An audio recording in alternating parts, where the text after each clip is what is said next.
Saudaraku sekalian, setiap manusia berada dalam perjalanan menuju salah satu dari dua titik tidak balik. Ke titik kekudusan yang konsisten atau ke titik keterikatan dengan dunia yang mematikan atau membinasakan ini. Dalam dunia ini ada banyak kesempatan untuk memilih, saudaraku. Tetapi akan tiba saatnya ketika arah hidup kita menjadi tak bisa dibalik lagi. Seperti pesawat yang sudah melewati point of no return. Ya. Saat take off, ia tidak bisa berhenti lagi, saudaraku. Dengan kecepatan tinggi, saudara, hendak meninggalkan landasan. Ya, begitu pula saudara dengan hidup kita. Akan tiba masa ketika terlalu dalam mencintai Tuhan atau terlalu jauh terseret oleh dunia. Sehingga saudara sulit berbalik. Ini namanya point of no return, titik tidak balik. Kalau seseorang, saudaraku, menyucikan dirinya dari segala hal yang jahat, terus berlangsung di dalam dirinya, saudara, nanti dia tidak akan mungkin balik lagi. Tidak mungkin dia jatuh dalam dosa, saudara. Kalau terus dia menyucikan diri. Seperti yang beberapa kali saya kemukakan, sesuatu yang tidak biasa yang untuk kita lakukan, kalau kita membiasakan itu akhirnya menjadi gaya hidup, menjadi lifestyle kita, saudara. Secara refleks dan otomatis akan dilakukan. Seperti seorang pemain piano, saudaraku. Setiap hari jari-jarinya ada di tuts, saudaraku. Sampai saudara dari kebiasaan melihat tuts, saudaraku, karena masih belum terlalu lincah atau seringkali lupa kuncinya, nadanya. Tapi kalau berhari-hari terus membiasakan diri, saudara, sampai walaupun tutup mata, saudara, dia bisa melakukan. Dia bisa memainkan irama dengan ketepatan, dengan presisi tanpa salah. Karena berulang-ulang terus, saudaraku. Tapi ketika dia berhenti, seminggu, sebulan, apalagi setahun, saudara, dia akan jadi kaku.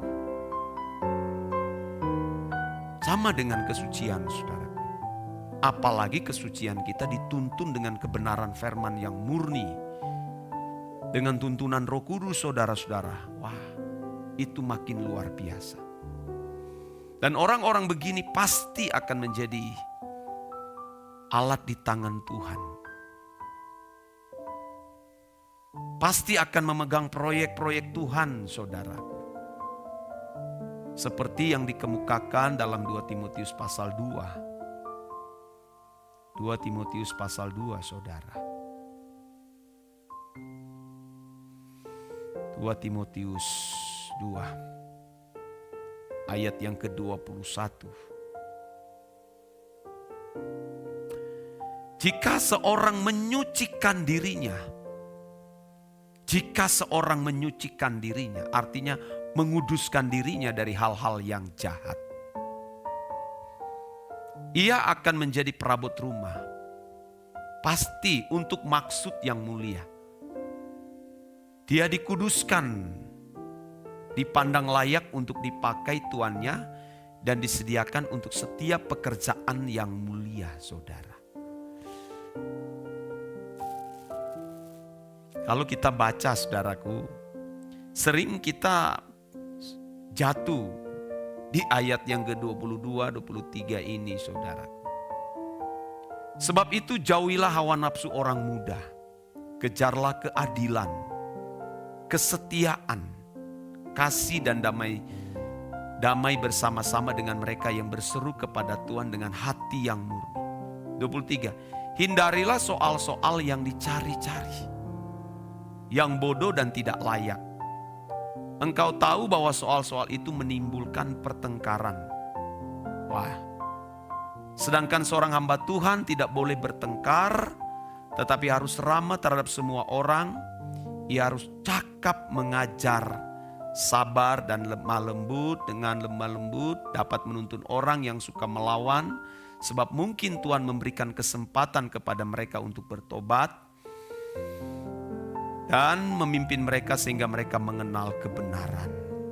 Dan dengan demikian mereka menjadi sadar kembali karena terlepas dari jerat iblis yang telah mengikat mereka pada kehendaknya, saudara. Jadi tidak mudah, saudaraku. Jadi jangan anggap remeh kuasa kegelapan. Ternyata di ayat tersebut 26, iblis bisa mengikat seseorang. Orang Kristen bisa diikat oleh kuasa kegelapan. Sama seperti Yudas dan juga Petrus. Bersyukur Petrus mendapat kesempatan untuk bertobat kembali. Dengan mendengar ayam berkokok 3 kali. Dia menangis terseduh-seduh dan dia mengucapkan segala kesalahannya yang dilakukan terhadap Juru Selamat Tuhan Yesus. Tapi Yudas, saudara, sudah kehilangan kesempatan. Ya, karena dia terikat. Iblis mengikat dia, membelenggu dia dengan percintaan dunia. Iblis membelenggu dia dengan uang 30 keping perak, saudaraku. Nekat menjual Tuhan Yesus. Uang ini bisa bahaya, saudara. Ya, uang itu berbahaya. Dia bisa merusak nama baik orang. Itu harus hati-hati, saudara. Bisa menjual, ya, membunuh kebenaran. Dia bisa mengubur, saudara, bukan membunuh, mengubur kebenaran. Ya, sama seperti tindakan Herodes kepada penjaga kuburan pada waktu Yesus dikubur di gua tersebut. Dijaga dan dibayar. Bahkan kebangkitan Yesus pun ditutupi. Karena uang mengendalikan mulut mereka. Katakan kepada orang-orang yang bertanya di mana, jika ditanya mana jenazah Yesus, katakan dicuri orang, coba. Uang, saudara, itu luar biasa bisa mengendalikan kita. Maka jelas dikatakan akar segala kejahatan cinta uang. Iya, saudara. Jadi kita harus memperkarakan akan hal ini. Kesucian mutlak untuk kita lakukan setiap hari. Suci perkataan kita, ya kalau kita pernah bersalah minta ampun. Dan berusaha untuk tidak melakukan lagi. Ratapi itu di hadapan Tuhan setiap hari. Kerling mata kita yang sembarangan, ya melihat yang tidak patut, jangan dilakukan lagi. Pikiran kita yang liar, karena pikiran ini seperti padang luas. Saudaraku, kita kendalikan itu. Jangan beri kesempatan kepada iblis. Ya, jangan beri kesempatan. Artinya jangan beri pijakan. Ya, jangan beri pijakan. Oleh sebab itu, saudara-saudara kasih dalam Tuhan, kita tidak boleh mencintai dunia dengan segala isinya. Matikan semua unsur-unsur keduniawinan kita, saudara. Matikan itu. Ya, harus dimatikan. Bunuh. Kita menyalibkan daging itu sama dengan kita membunuh hasrat keinginan daging. Ingin balas dendam. menghancurkan nama baik orang, merugikan orang, saudaraku. Wah, kita harus bunuh semua itu. Ya, karena ini saudara, daging ini saudara ingin mendapatkan pengakuan, ingin dipuji. Karena saya melewati fase-fase ini, saudara. Kita tidak dihargai, kita marah. Ketika nama kita dirusak, kita marah. Kita akan ada di fase-fase itu, saudara. Bahkan seakan-akan Tuhan tidak membela. Tuhan mengizinkan segala sesuatu terjadi untuk memurnikan kita.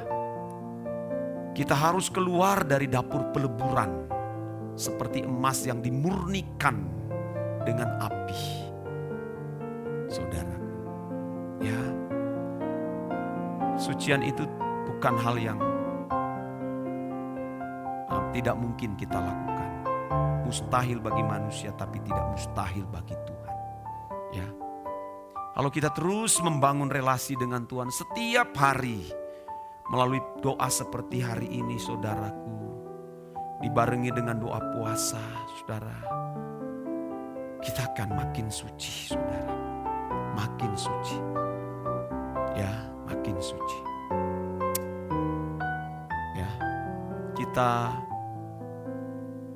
terus berjuang hidup di dalam kesucian-Nya Tuhan.